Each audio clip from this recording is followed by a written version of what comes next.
Are you fed up with the dating apps? You've tried them all and they're just a big waste of time. But if you ditch them, where do you even find guys these days?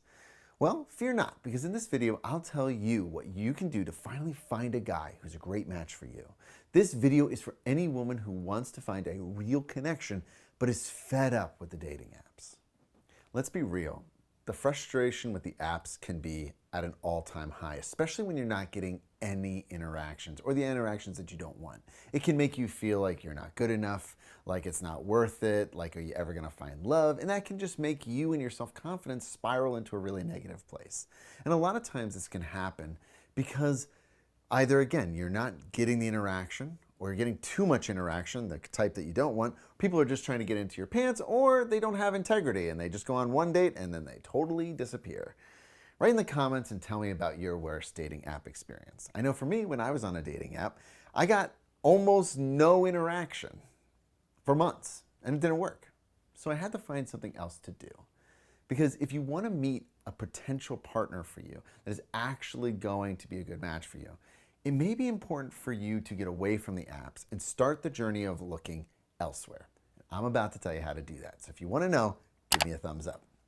When it comes to meeting new people, what we need to remember is that we need to go out and try new things. One of the best ways to do that is to look for things like meetups. Find an event that you're interested in and go and try it out. By going into new spaces and introducing yourself to new people, you're much more likely to find partnership, even if it's just really good friendships. And remember, sometimes friends can make the best relationships. Hint, hint.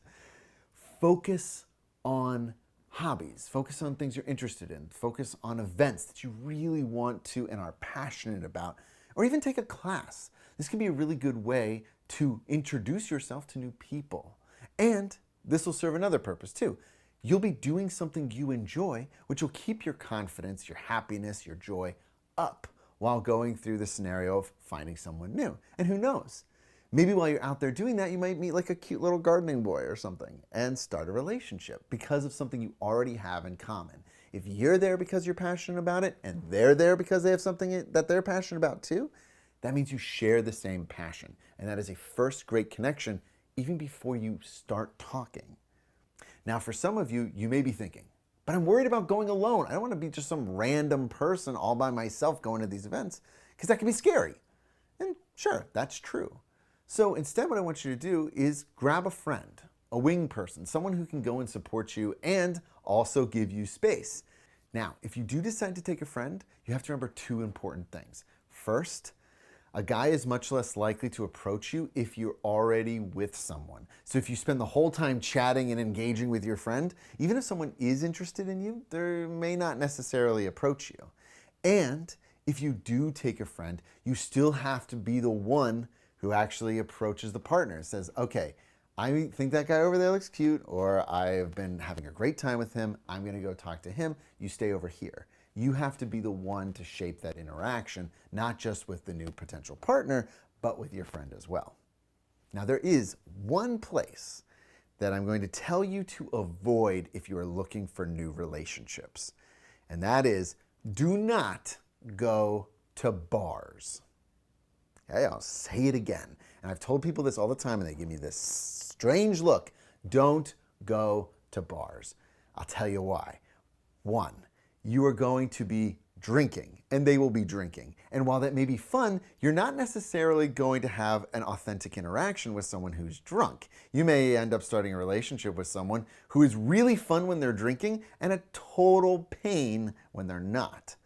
Second, if you go to a bar, you are trying to put yourself out there, and because you're going to drink, your emotions are going to go up and your reason is going to go down. You don't want to have your emotions go up because you might see that super cute bad boy who rode in on a motorcycle and he comes in strutting his stuff and you're like, yeah. But what you may actually be doing is just engaging with your type, which hasn't necessarily worked in the past. If you have your mind about you and your head on straight, it's better.